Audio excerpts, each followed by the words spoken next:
The Clemson Tigers are looking for win number 4 of the season, their first win in October, and a chance to continue the progress they've made with Wake Forest coming to town tomorrow at 3:30 p.m.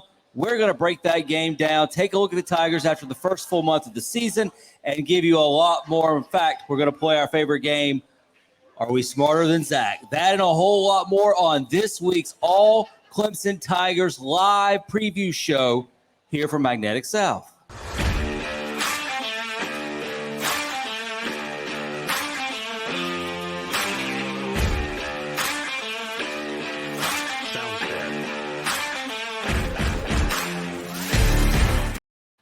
Welcome into the All Clemson Tigers pregame show, brought to you by the Nashville Sheriff, and we're broadcasting here at Magnetic South Brewery in downtown Anderson. If you get a chance, come out and hang out with these fine folks this weekend. It's a great atmosphere. Bring the kids. There's plenty of games. There's pool tables. There's a lot to do outside. The food, the beer, it's all great. Check it out, Magnetic South. We appreciate them hosting us on this Friday, October the 6th, 2023. Our first show in a while, gentlemen. I'm Brad Sinkoff, joined by AllClemsonTigers.com publisher Zach Lentz, and of course, our recruiting director, Jason Priester, back at the house. How you doing today, gentlemen? Everybody good? Yeah.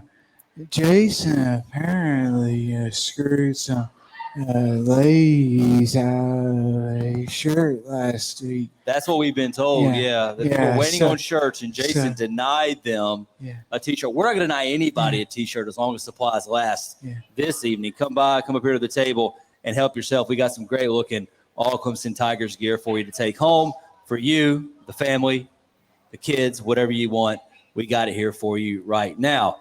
All right, week 6. Can you guys believe that we are already talking about the second month of the season, the halfway point after Saturday's game? Jason, I'll start with you. How fast has this first stretch of the year gone by, in your opinion? It's flown by, man. It feels like we were just sitting here talking about Duke yesterday. I mean, it seems like with every passing season, it goes by quicker and quicker. I guess that's, something about getting old. But, it is flown by extremely fast.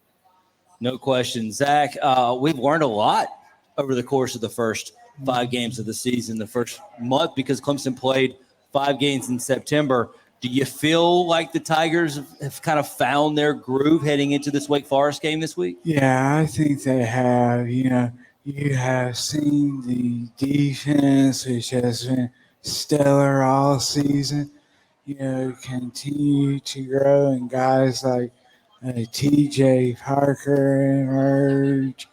And then the offense that, everyone expected to kind of come in flying, kicking ass and taking names, has, started to find that groove as well. So, absolutely. They're finding their groove, and it's just at the right time.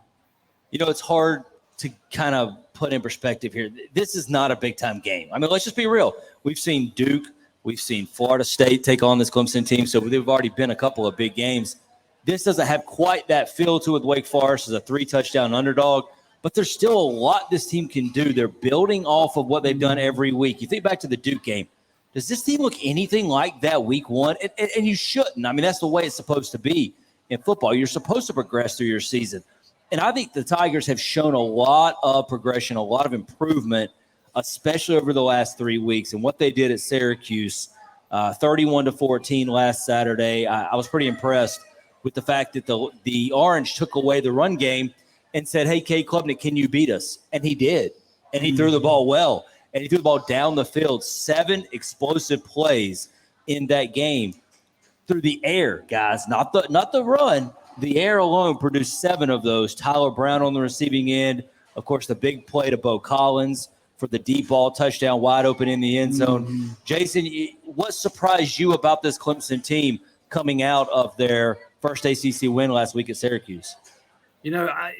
I was glad to see what you just touched on, some explosive plays in the passing game. You talked about it. Syracuse, was determined to not let Clemson run on them the way they did a season ago at Death Valley.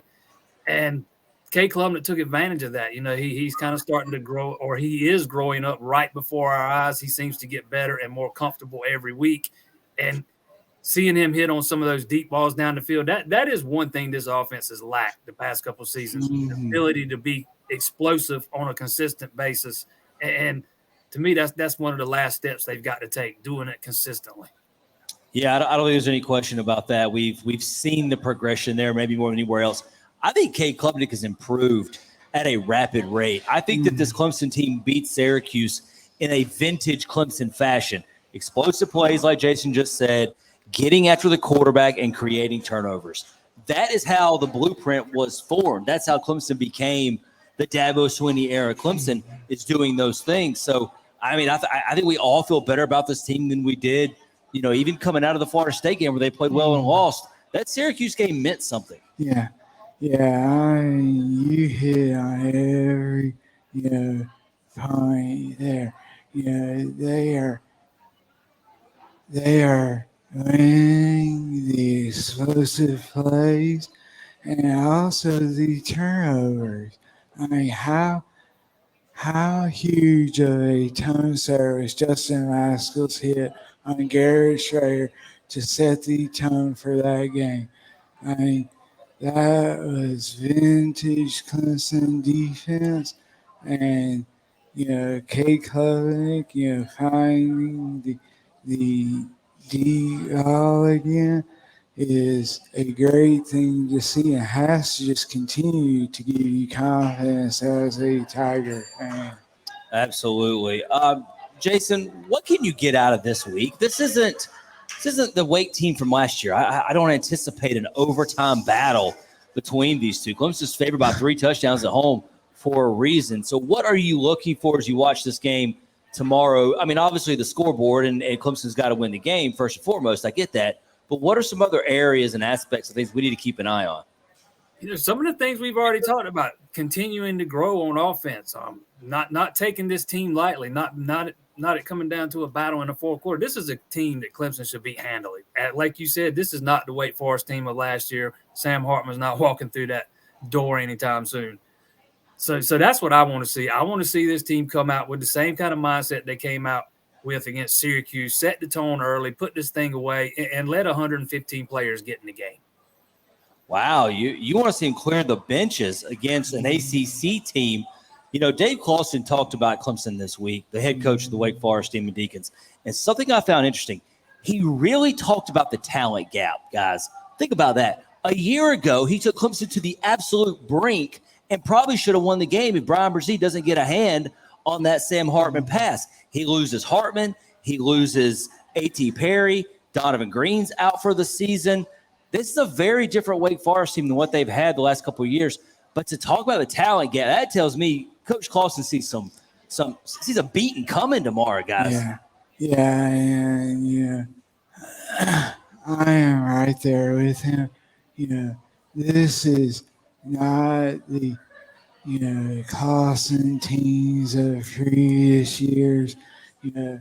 They kind of gave the Tigers and other teams in the ACC some trouble. This is a Wake Forest team who is struggling, who is looking for confidence. And if you're looking for confidence in Death Valley tomorrow, you're looking in the wrong place, because one team is trending up and the other one is trending down.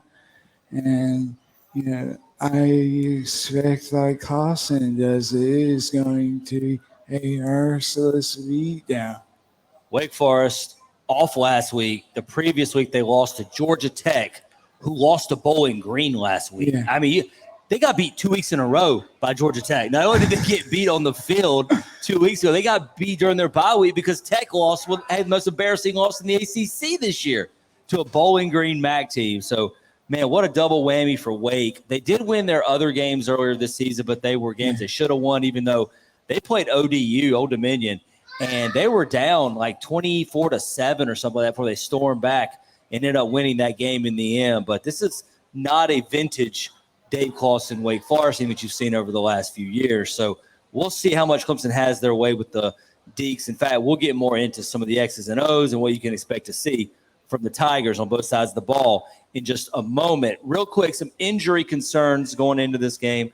I think you do have to wonder if there's going to be are we going to see Nate Wiggins, the cornerback? Are we going to see the wide receiver, Antonio Williams? My guess is no on both those guys. Dabo Swinney said earlier in the week that he thinks that both of those two players are still day-to-day and they're progressing. They're heading in the right direction. I can't see forcing them into the lineup in a game where you're favored by 3 touchdowns. And also, Dabo has never really, loved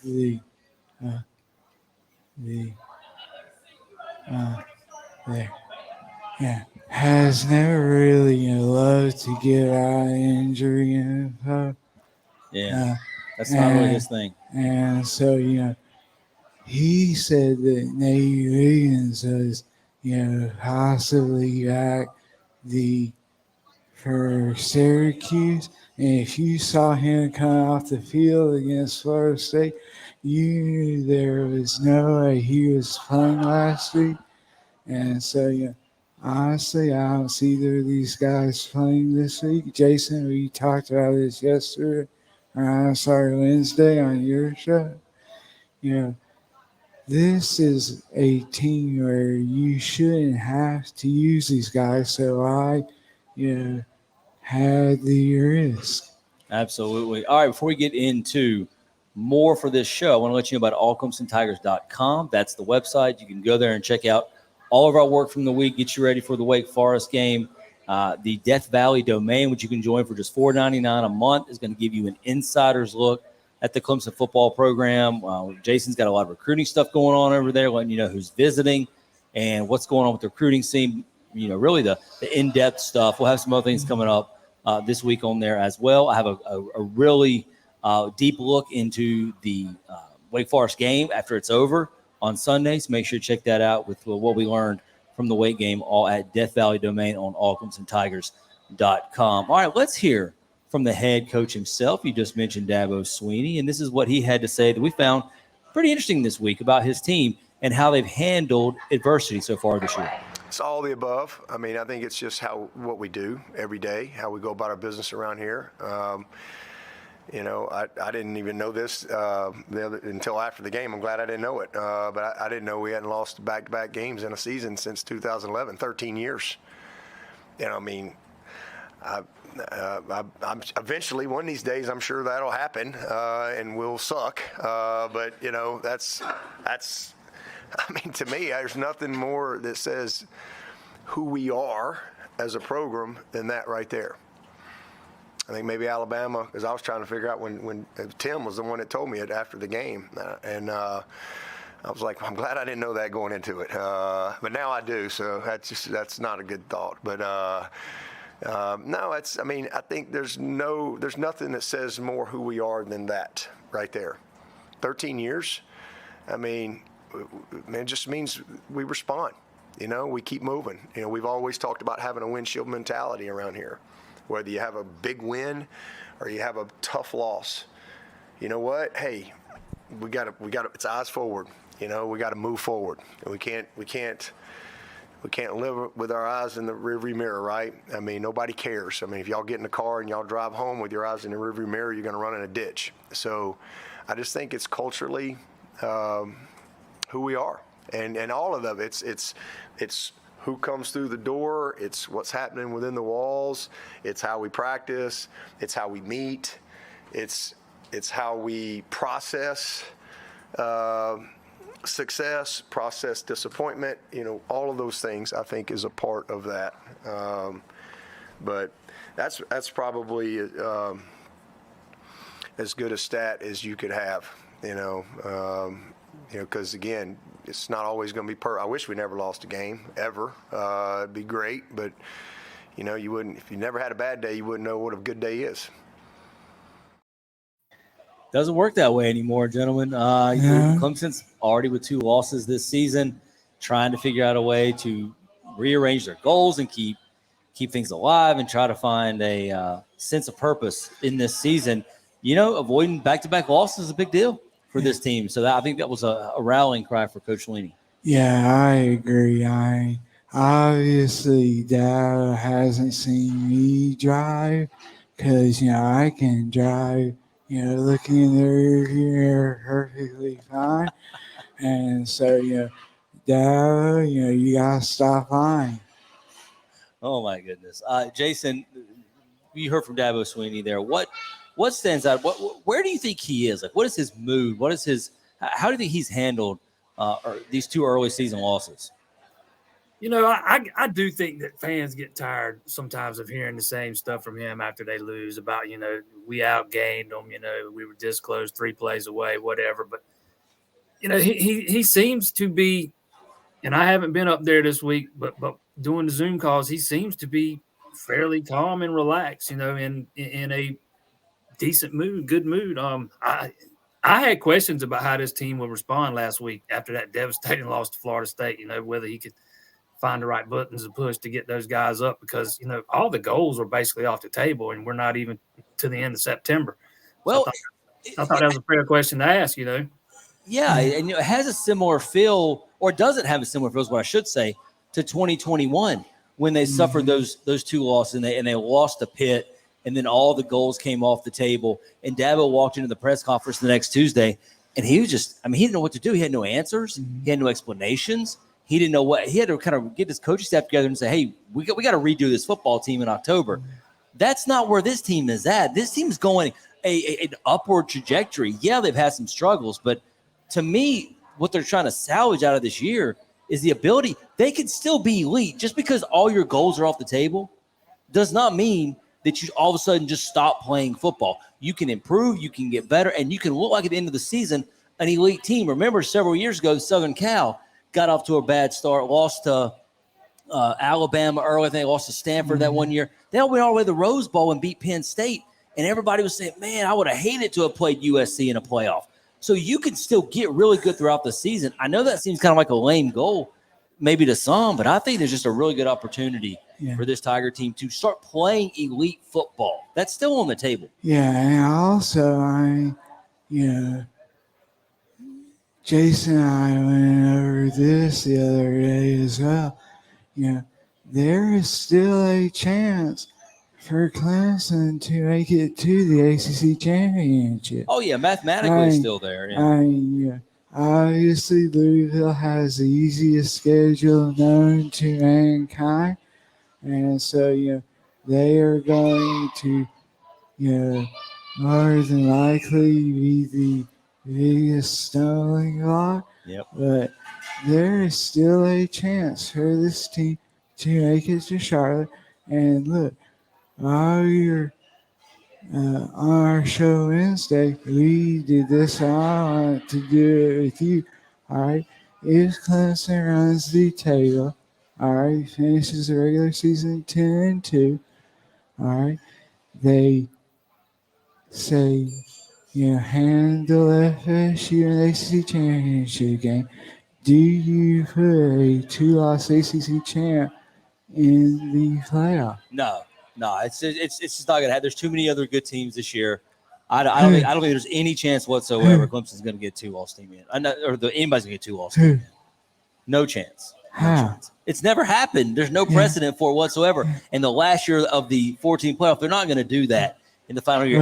And unless the Pac-12 completely eats itself and the SEC eats itself, still then, there'll be some non-champs with one loss. The Big Ten is not going to have all 2-loss teams. There's no chance. They'll put Michigan, Penn State, and Ohio State all in there if they can. I promise you.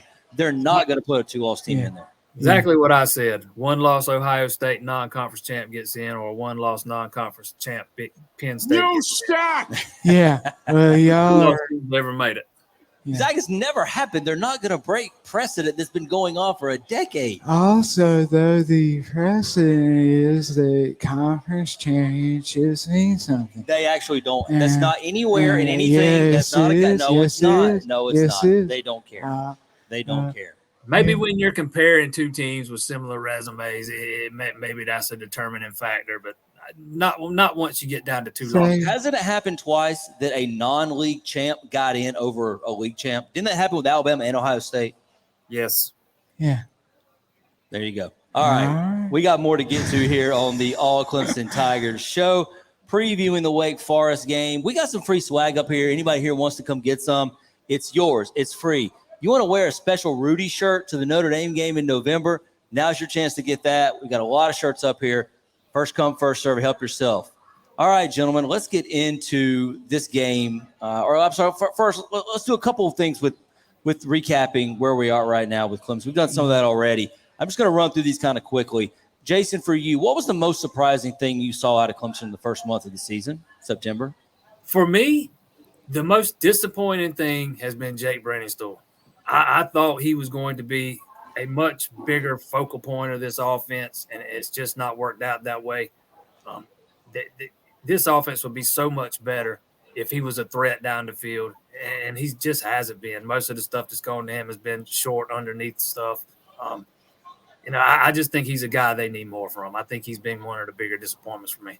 Zach, what about you?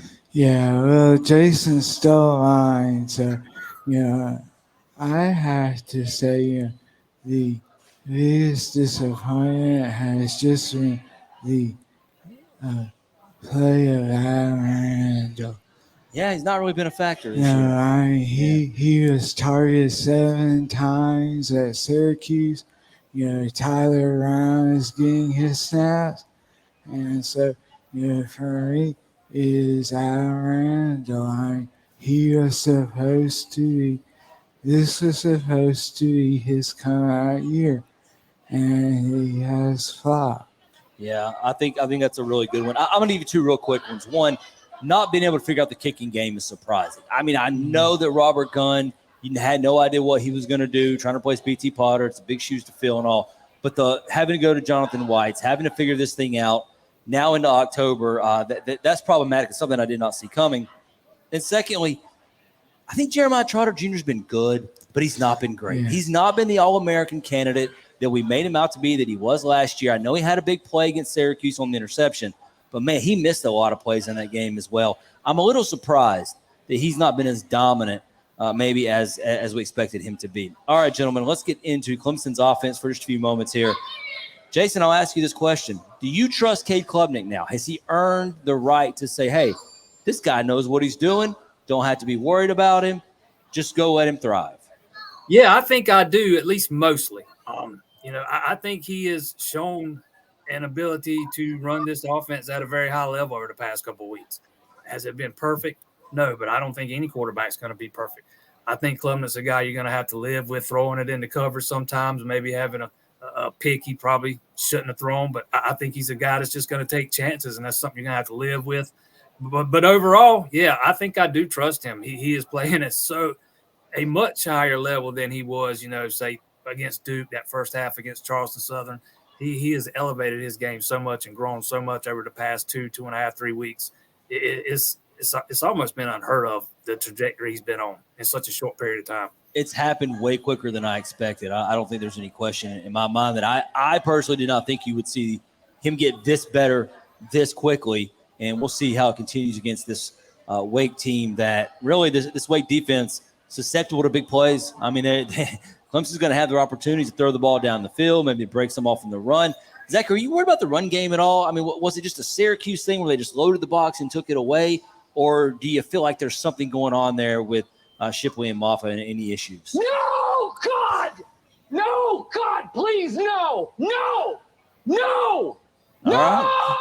Okay, yeah, sounds good. No, here's the reason why. In the air raid offense that Clemson runs, there are ways that they are running the ball that aren't traditional. That's true. They have these screens, these slants. We have seen the slant used more this season than the previous 3 combined. Also, this little tight end, over the middle kind of jump passes. So while their actual numbers, aren't, spectacular, I think that Garrett Riley's offense allows this team to run the ball in other ways that are safe. All right, I buy that, and they've thrown the ball to Will Shipley a little bit out of the backfield more at times this year. I don't know. We were sold the dirt raid, and it hasn't really been that. But I think it's been because, one, early in the season, they wanted to build the passing game up and get it to a certain level. And two, it's how defenses are playing them. Now that Klubnik's playing better, I expect defenses to start to come off of that a little bit, maybe leave some safeties back, maybe not stack the box, change their coverages, maybe be forced to go into more zone situations, which if that occurs, Clemson's going to be able to run the ball a lot better and more efficiently with Shipley and Phil Maffa. Jason, give me an X factor tomorrow. Who are you looking at? Who needs to have a big game for the Tigers to be successful against the Deacs on offense? On offense, give me Will Shipley, man. He needs a bounce-back game. We talked about it a minute ago. You did. Syracuse really keyed on that run, took the run away from Clemson. I think, the interior of that line struggled at times, particularly on the right side. I want to see Will Shipley get it going tomorrow. I want to see this running game have a big game. Who you got on offense, Zach? Offense, give me Tyler Brown. I mean, Jason didn't take him, so I will. Downtown Tyler Brown. I mean, arguably the best receiver on the team right now. And, is just out there making plays. So, yeah, give me TV. I like that. I like that one a lot. Obviously, I would have taken that one if he was still on the board. X factor on offense. This is not a sexy one. Right guard. Because Mitchell Mays struggled. I don't think he gets a long leash this week.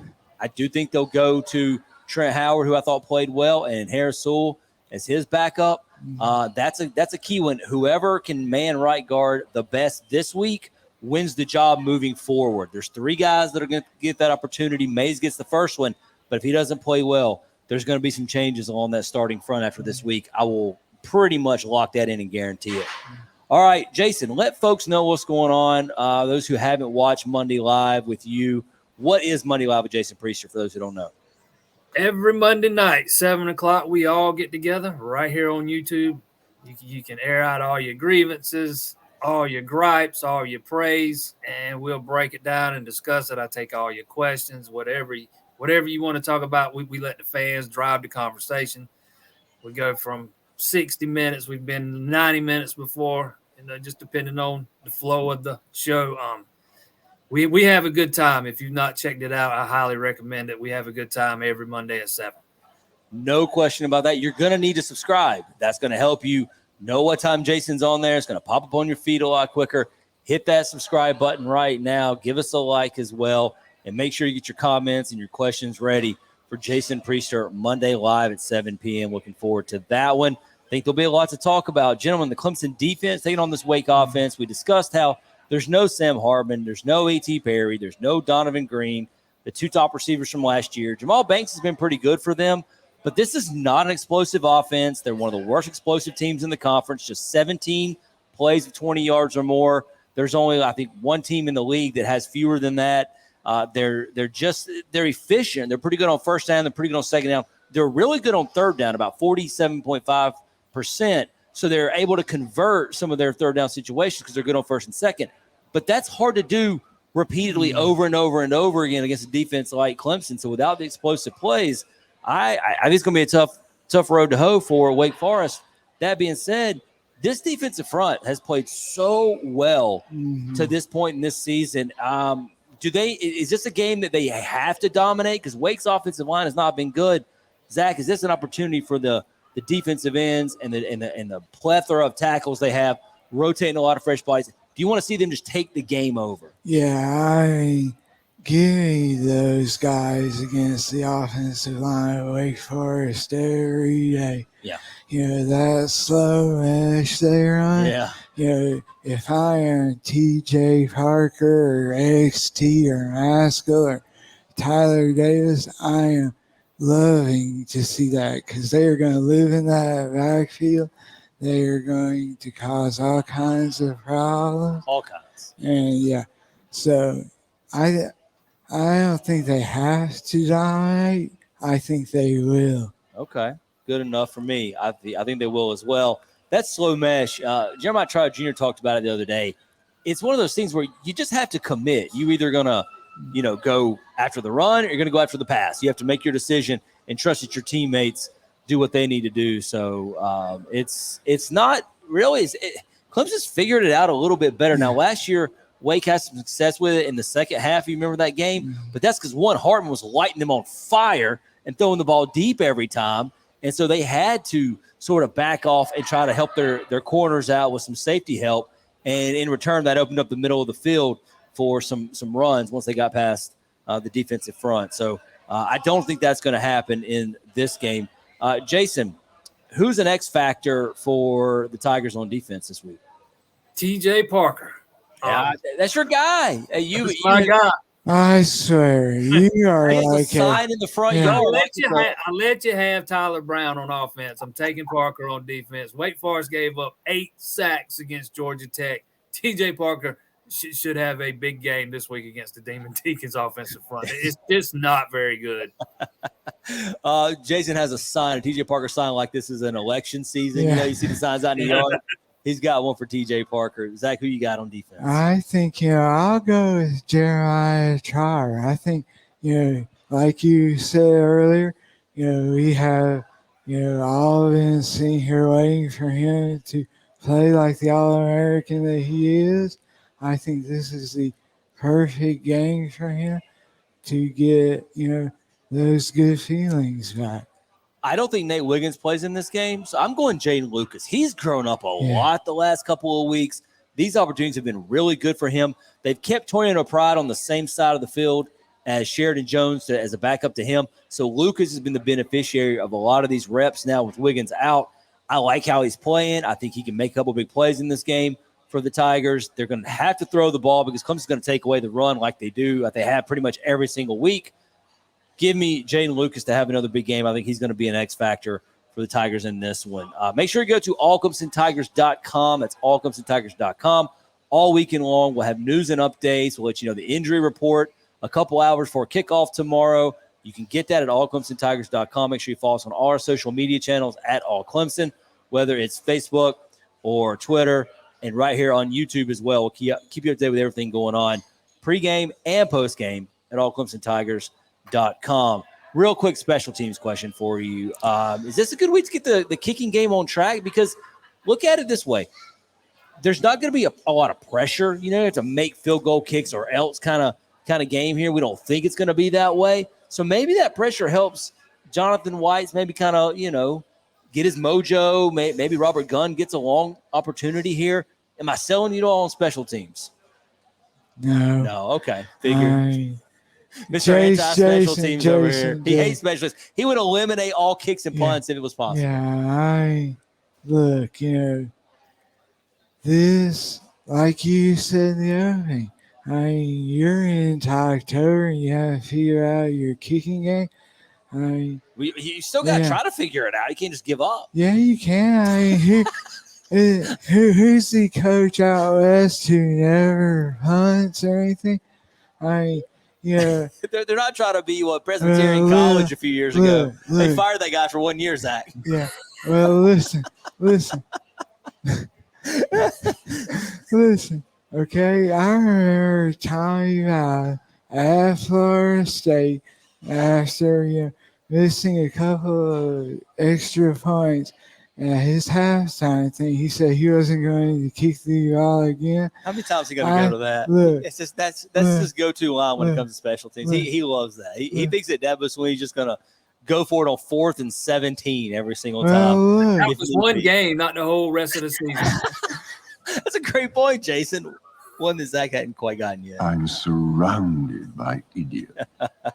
All right, gentlemen, let's bounce around the ACC, take a look at some other games on the docket. We're in the middle of conference play now for the most part. There'll still be some outlier games, obviously, here and there, and there's some bye weeks. Florida State's off are coming off of a bye week. You got a couple other teams. I think Pitt's on bye this week. So there's still some important conference games to be played.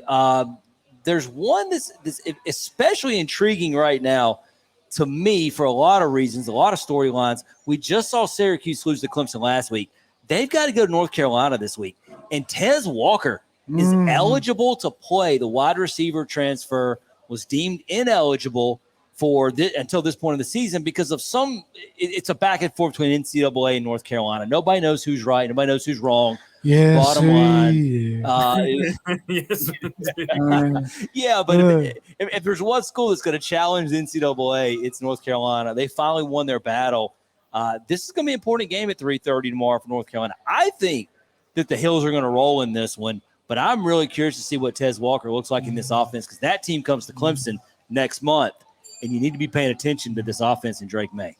Yeah, we had discussed Tez Walker's situation at a lot on our shows, me and Jason, and to finally get to see him, play, I think that is the shot in the arm that this UNC team needs. I think about the way all these storylines surrounding him have been, and now you finally get to get on the field. I honestly can't wait. Jason, what ACC game are you keeping an eye on this week? Yeah, that's the one for me too. Drake May, he's already one of the best quarterbacks in the country. Now you're giving him this explosive wideout to add to his, arsenal of weapons there. I think this is I'm not saying it's a make or break game for North Carolina, but it's a big one. They needed it to keep that momentum going, to keep their hopes of making it to Charlotte alive. I'm not saying they're dead if they lose, but to stake their claim as being one of the ACC's best, they need this game this week. Zach, who are you looking at this week? Yeah, not sure if you can call it an ACC game. Yes, we can. I know where you're going with that. Right. Yes, we can. If they get a vote to keep teams in or out of this league, then I am counting this game on Saturday. Thank you. Give me Notre Dame at Louisville. Yep. Louisville starting out red hot under Jeff Robb. They are 6.5 point underdogs. I like Louisville to upset the Irish in this game. Oh, I like the pick. I really do. I think a bold one. I don't know. I think the home atmosphere is going to be a problem for Notre Dame. Plus, how many weeks in a row has Notre Dame had to get up emotionally? Yeah. That wears on you after a while. Like they could have used a break in between, high-profile night games coming out of Ohio State and Duke, and now they're back in front of all the eyes on ABC when they take on Louisville. Also, I think Duke showed how the game plan to handle them is. Maybe so. So I like that. All right, let's get into the nation. What's going on around the country that's caught your attention? Jason, I'll start with you. Give me a national game we haven't talked about that doesn't involve ACC teams that you're keeping an eye on. Texas, Oklahoma. Yeah, Red River, baby. I think this is a big game for Brent Venables. Not very many coaches at Oklahoma have started 0-2 against Texas and survived very long. I think this is a big game for Venables. I think he needs it. I'm just not sure he's going to get it. I think it's going to be a close game. I think it's going to be closer than the experts think on this one. I would take Oklahoma plus the 5.5 right now. It's big for both sides because Sark needs this one too. If Texas is going to have a special season, a really special season, you have to beat your rival, you have to dominate your conference, and you got to go to the playoff feeling really good and undefeated. I think they have a chance to do that, but they're going to have to beat this Oklahoma team for that to happen. Zach, give me a game. I like Kentucky and Georgia. Ooh, intrigue. This is not the same UGA team that we have seen the last couple of years. They have flaws. They have issues that can be exploited. In Kentucky, look, they always, every single year, get at least one of these teams. And I am not saying that Kentucky's going to Athens and win, but I do think they cover the 14.5. All right. I'm on the other side. I think this is the game that Kirby gets his team up for. when you play well and you play poorly and you win, you got everybody's attention. And I think this is the one that's going to get their attention. I think they want to make a statement on it in a night game against Kentucky. We'll see if that turns out to be the case. I've got a really close eye on Alabama A&M. I don't know if you guys have followed this. The line was at 3.5, 4. It dropped all the way down to 1 earlier today. It's back up to 2.5. There's been rumors that the quarterback, Jalen Milroe, is banged up and maybe not 100% for this game. So if he's not, Alabama's the rest of their quarterback situation, we've all seen it. It's horrible. A&M's on a backup with Max Johnson. This game could get really weird, but it's a big determination in who's going to win the SEC West this year. Yeah, I'll give you another one. Give me DJU and Oregon State playing our ACC team, California. Well, Pac-2 ACC action this week. Yeah, Oregon State is only 8-point favorites in that one. And DJU has looked great at times, and he's looked like he did here at times. So, that's probably fair, but the team around has played pretty well thus far. Before we wrap things up here on the All Clemson pregame show presented to you by the Nashville Sheriff, I do want to remind you to keep an eye on the Georgia Tech and Miami game this week because the Tigers have them in 2 weeks. Clemson's off next week with the bye, and then the Tigers hit the road and go down to Miami. So you're going to want to watch that game. Might be very telling what Clemson's going to run into with the Hurricanes. Gentlemen, it's now time to play our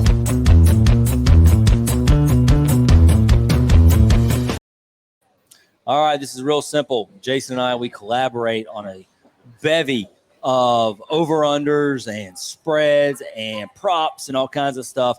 And then Zach tells us if we are geniuses, which we are. Shut up! Or if we're just flat out wrong. You suck! Yeah, we're about to find out on this one. Let's start with the big one, Jason. Will Clemson cover the 21-point spread? I think both of us are going to easily say yes on this one, based on how this show is going and how we feel about Wake Forest. We good on that? I got them covering. Absolutely. Zach? Yeah, it's not even close. That was a no-brainer for Zach. He had no issues with us on that one. Over under 52.5, Jason. I'm going over. Going over? Give me the over. I'll ride with you on the over. Yeah, I think, with my score prediction, I think the over as well. All right, I like that. All right, how about this one? Who leads the Tigers in rushing this week? Is it Will Shipley? Is it Phil Maffa? Maffa, I believe, has led the team in rushing more weeks than not so far this season. Last week he had the big 32-yard touchdown run. Without that, though, he would have finished with about 11 yards. So this was going to be a toughie. Who you got, Jason? What do you think? Let's roll with Shipley on this one. It's time for him to have a big game. That was your guy you highlighted earlier. I'll ride with you on that one. Will Shipley needs a breakout game. Wake Forest feels like a team that can happen against. Yeah, I like angry Shipley. Shipley. All right, I like that one too. Cade Klubnik, 250.5 passing yards. I feel like we're always too low on this. Who do you like in this, or which side do you like in this one, Jason? Man, you give me the over. I'll go over. I was kind of leaning under just because I think they're going to run the ball a little bit more. Maybe he doesn't play 4 quarters. Okay, let's go under then. Yeah, okay. I like it. Yeah, under. All right, under it is, Zach. Yeah, I have to stay with you. I think that first, the running game is going to get rolling, and second, you're going to see Hunter Helms, Paul Tyson, Clay Sweeney, whoever you want in this game. And so, his opportunities are going to be limited. All right. I think that makes a lot of sense. Yeah, of course it does. I mean, I said, are you stupid or something? All right, Jason, I got another one for you. Let's go ahead and throw this one up there on the defense. How many sacks for the Clemson D? 3.5, over, under. I'm going over. Yeah, I'm with you. Over under 3.5. I'll take the over. Yeah. Yeah, that feels like a no-brainer. That's a really easy one. How about this one? Will Tyler Brown go back-to-back here with 100-yard games? Had 151 last week in Syracuse. Does he do it again? Wake Forest gives up some explosive plays, so I think it's possible. Yeah, let's say yeah. I'm gonna roll yes on that one too with you. We'll go yes on that one, Zach. You suck. Yeah. Look, he is still just a freshman, and I think you're going to see the ball spread around a lot more. Troy Stoll has been getting, more balls thrown his way. So, y'all are.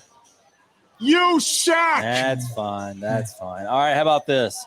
Will Dabo take pity on his friend Dave? He and Clemson are buddies. They've been friends for a long time. Does it get to a point? Here we are projecting this wild win apparently for Clemson. They're going to win by 1,000 points. By the way, we're talking about it. But do you think that if it comes to that, does Dabo take a little pity on his good buddy? Because I do. Yeah. Like I said earlier, Claus has been telling us, we're so under-talented compared to this team. You think Dabo calls off the dogs if he gets a chance? Oh, yeah. I think this is one we can see a lot of guys rotate in that we don't routinely see. Emptying the bench this Saturday. All right. How about this? Does Clemson defense force turnovers? Yeah. 1.5. Oh, yeah. Over? Yeah. Over on that one? Easy. Over. Yeah, over. Ooh. All right. Clemson, number of turnovers. This is the one. Jason, I think some regression back to where they were is coming. I say over on this one. You? Let's go over. Yeah. Yeah. I think you always regress back to the mean, and Clemson is a turnover machine. And so, let's keep it rolling. But it doesn't mean they can't win the turnover battle. They can still win the margin even with 2 turnovers because I think Wake Forest can turn it over that much. And then finally, what will happen more? Zach Mills in the press box or Wake Forest touchdowns? I think Zach has more Mills than Wake has touchdowns. Yes, Zach Mills in the press box. Zach, you can control that. Are you betting on yourself or are you betting on Wake? Yeah, I can't. Look, I have zero self-control right now. He just let himself go right now. Yeah, he's just turning into a fat slob. Well, to be fair, look, they give us a meal before the game. This is all true. They give us cookies and rice during the game. Then at halftime, they give you hamburgers, hot dogs, sandwiches. Yeah, sandwiches, and they have the ice cream they bring out. Hell, you can't have a game right on Saturday. And, I feel like I am letting, the catering staff at Clemson down if I don't, give it 100. Yeah, look, there is a sign. There's not a rock. You don't have to give 110%. Yes, sir. It's a buffet line, man. Exactly. Yeah, and there is a little sign they have there that says if you aren't going to give 110%, keep your filthy hands off this plate. And so They also want us to eat like a champion today, don't they? They want you to do that. We've talked about this. Larry Williams, friend of all of ours, we've talked about this. Could you imagine if you ate like this at home on a game day? Like, you have a huge meal. And then the halftime comes, and you go get a couple hot dogs and a hamburger, and then you grab like 4 or 5 cookies throughout the game. Like, who eats like that at home? All eat in the press box. So exactly. Definitely going to be Zach Mills for sure. Look, I'll give you a pro tip. Avoid the chili. Avoid the chili. Sounds like a man who had to learn that the hard way. All right, on that note, I think it's time to wrap things up. I want to thank Magnetic South Brewery in downtown Anderson. Make sure you come out and see them all weekend long. All kinds of festivities going on here. Great food, great beer, stuff for the kids. It's a great place to be. And I want to thank the Nashville Sheriff for sponsoring today's All Clemson Tigers pregame show. Enjoy your weekend. Enjoy Week 6 in Death Valley. Clemson Wake Forest tomorrow. We'll have all the recaps and all the videos at All Clemson on YouTube. Subscribe right now and watch those. And we've got free swag. Everybody wants it. We got T-shirts. We got Rudy was all sides. Yeah. A limited edition. Rudy was all size T-shirts. Help yourselves to those. Thanks, everybody, for joining us here at All Clemson Tigers. I'm Brad Zinkoff. He's Zach Lentz. Jason Priester back at the house. Take care. We'll talk to you down the road.